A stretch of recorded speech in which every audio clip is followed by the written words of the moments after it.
pense que c'était écrit. C'est par hasard si à ma naissance les citronniers étaient plantés. C'est que j'étais destiné à vivre avec eux.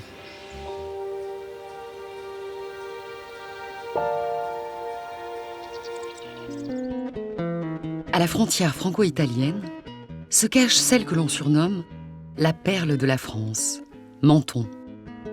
Et pour cause, avec ses façades multicolores, la petite ville affiche un bel avant-goût d'Italie.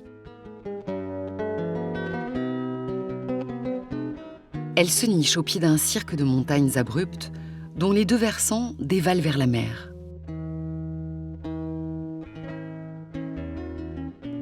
Grâce à un climat très doux, ici le citron est roi. L'homme perpétue la culture de ce fruit à la force de ses bras, sur des restants qui dominent la ville. Laurent et Adrien Ganac font partie du cercle très restreint des agrumiculteurs. Voilà, c'est celui-ci que j'avais repéré à Adrien. Tu vois, il y a des belles grappes. Ah ben elles sont magnifiques. Voilà. Prends les fruits qui sont au milieu avec la pince. Ouais. Là, c'est un arbre, mine de rien, je ne sais pas si on en a déjà cueilli dessus, mais 80 kilos, ils y sont vite faits, quoi. 100 kilos, ils doivent peut-être y être. En fait, moi, je suis arrivé ici pour gagner ma vie, m'installer autour de ma passion qui était les jardins, et donc la palette végétale qu'il était possible d'utiliser ici grâce à ce microclimat exceptionnel. Donc une palette végétale très orientée vers les tropiques, on va dire.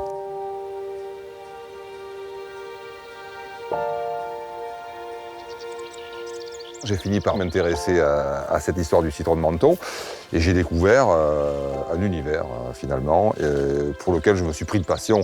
Et ma première plantation, donc, ça remonte à 1991. C'est l'année de la naissance d'Adrien, mon fils.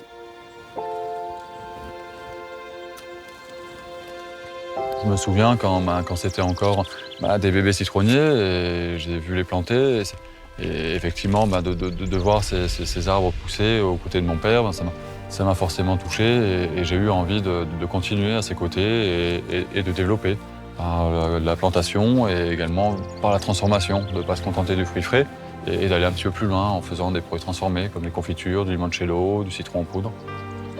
Du coup, c'est le destin, quoi. J'ai été rattrapé effectivement par l'histoire. Je pense que c'était écrit. C'est par hasard si à ma naissance les citronniers étaient plantés. C'est que j'étais destiné à vivre avec eux. On cultive le citron de Menton depuis le XVe siècle. Pendant plus de 400 ans, il va faire la richesse de la ville. Son déclin s'amorce à la fin du XIXe siècle, à cause de l'absence de ports pour son exportation. Le gel de 1956 et l'activité touristique croissante sonnent le glas de cette activité agricole. Des inconditionnels comme Laurent se sont mobilisés pour le sauver. Le citron de Menton, effectivement, a eu une période un petit peu de déclin. Il y avait des passionnés et qui étaient locaux, et il y a eu des personnes comme mon père, venant de l'extérieur, qui ont compris très rapidement que c'est un trésor qu'il fallait préserver. Et quelques passionnés ont réussi à créer une association pour la promotion de citron de Menton, qui a obtenu, après 15 ans de combat, une IGP, une indication géographique protégée, qui permet de protéger le fruit, de relancer la filière et mieux transmettre finalement ce patrimoine.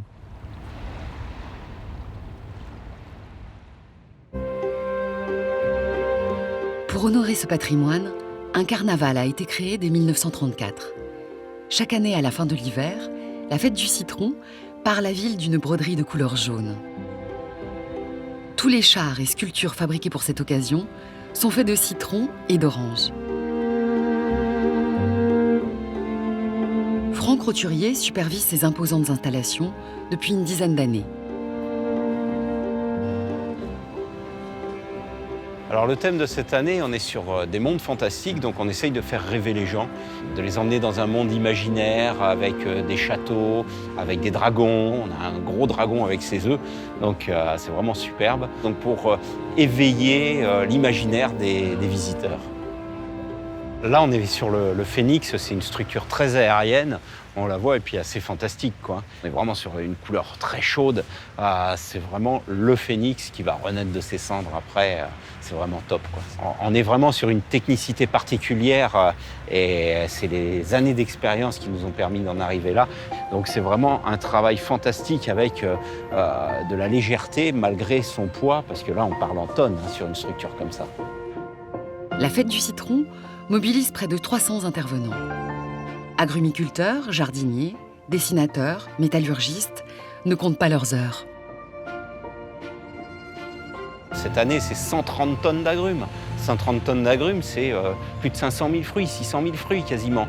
Donc tous ces fruits sont placés un par un, soit avec des élastiques sur les structures aériennes, soit au sol, mais de manière très organisée. Donc c'est beaucoup de travail et c'est vraiment une fierté de voir ce travail réalisé par tous mes collègues, qui soit reconnu dans le monde entier, puisqu'on parle de la fête du citron dans le monde entier. Menton, partout, c'est le citron et c'est la fête du citron.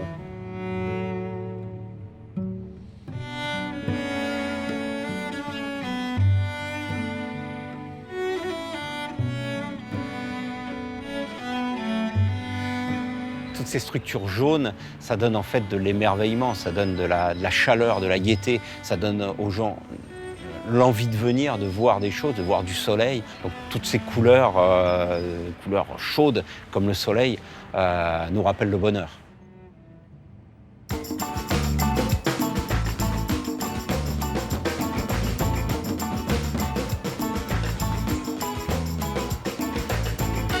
Lors de la fête du citron, le clou du spectacle, c'est le corso. Défilé de chars d'agrumes et de troupes d'artistes venus de France et d'Europe, il enchante les 200 000 visiteurs qui font le déplacement pour participer aux festivités. Le corso, comme on peut le voir, c'est une fête. Tous les gens sont impliqués et c'est vraiment une volonté ces dernières années d'impliquer la population. Les gens ne sont plus spectateurs, ils sont également acteurs de la fête, à jeter des confettis partout. Ça, c'est vraiment puissant. C'est la force de ce corso aujourd'hui, c'est d'être dedans et de faire participer tout le monde. Chaque année, la fête du citron de Menton se termine avec la vente des agrumes. Les prix défient alors toute concurrence. C'est la tradition. Roche, végétal ou métal précieux, le jaune, cette teinte rare et solaire, donne des ailes. Le doré l'a parfois détrôné, mais ne l'a jamais effacé. Jaune étincelant, vivifiant les pensées, dans la nature ou dans les arts, il incite à la contemplation joyeuse. Le jaune est un hymne au bonheur.